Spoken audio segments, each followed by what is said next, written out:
Hello and welcome back to my channel. Today I'll be sharing with you my go-to sugar cookie recipe. So let's get started.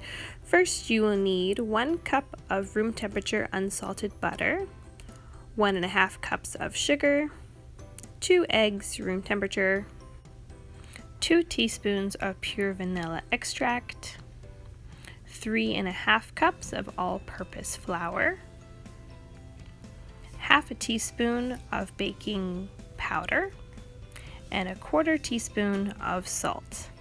Let's get started. Now you can do this all by hand, but I like to use my stand mixer because it makes the process very easy. But if you don't have one, don't worry, you can still make this recipe. So first you want to plop all of your butter into the bowl fitted with, I use a paddle mixer for this. So you just want to pop it right in there. With my mixer on the lowest speed, I will mix up the butter until it becomes a nice pale color and that it's evenly mixed. I find this process that goes pretty quickly. And after this, we will add our sugar. With my mixer off, I will pour in all of the sugar at once and continue mixing on a low speed. When the butter and sugar are well mixed, they will be light and fluffy, and I will now turn off my mixer and I will add the eggs one at a time. Now I like to first crack my eggs in a bowl, because then if I happen to get any shell, it's much easier to fish it out of a bowl than to fish it out of my batter.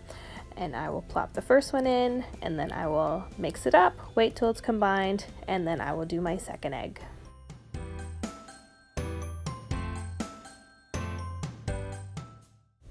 After I've added both of the eggs, this is the time that I like to stop and scrape down the sides of the bowl and the beater.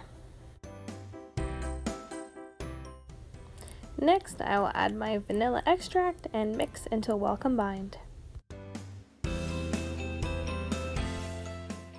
Off on the side, I'm just adding my baking powder and salt to the flour. I'm just sprinkling it around, and then I will start to add a little bit at a time.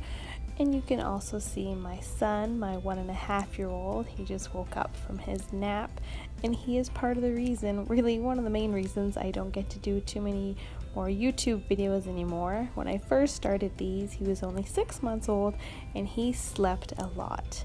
Now, a year later, not so much. He is into everything and he's decided to come help me. So right now I'm just pouring a little bit at a time, and then I'll start the mixer and I'll continue doing that until it's all combined. I probably add about, I don't know, maybe like 1/4 cup to maybe 2/3 of a cup each time. It's nothing scientific, just a little bit at a time so it doesn't go all over the place, because if you were to dump it all in at once, it would definitely spill outside of the bowl.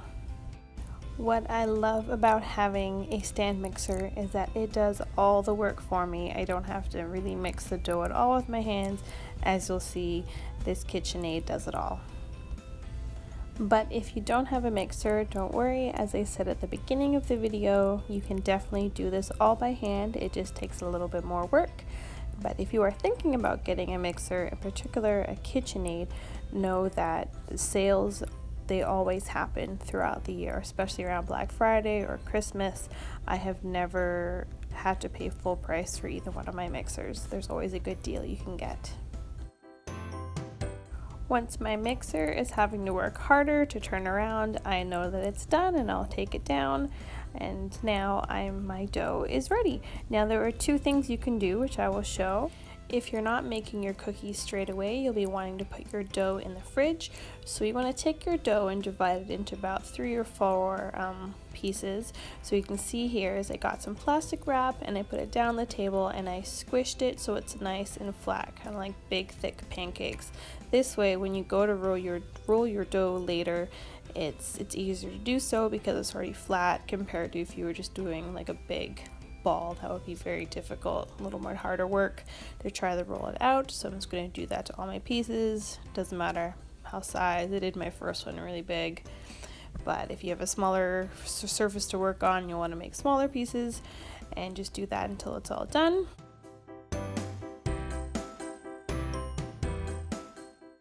Now, if you will be rolling your cookies right away, a new thing that I like to do now is to take my nice soft dough and put it on some parchment paper and start rolling it in between the parchment paper, and I'm going to pop this in the fridge and for about 45 minutes to an hour, and it's going to be ready to go. I just take it out, I use my cookie cutters, and on a new baking pan lined with parchment paper, I can put my cookies directly on there and then into the oven at 350 degrees Fahrenheit for about 10 minutes. Depending on your oven, you may need more or less. I need 12 minutes because my oven is 50 years old. No lie, I wish I was.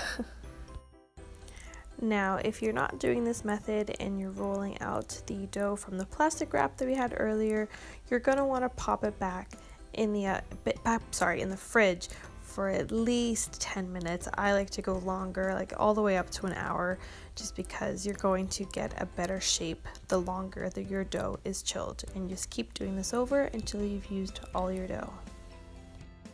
If you made it to the end of this video, thank you so much for watching. If you want to see more of this, please subscribe. I will put a link to my icing recipe if you have not seen that video yet. And I'm hoping to do my favorite baking tools for sugar cookies next. So thanks so much for watching and have a great day. Bye.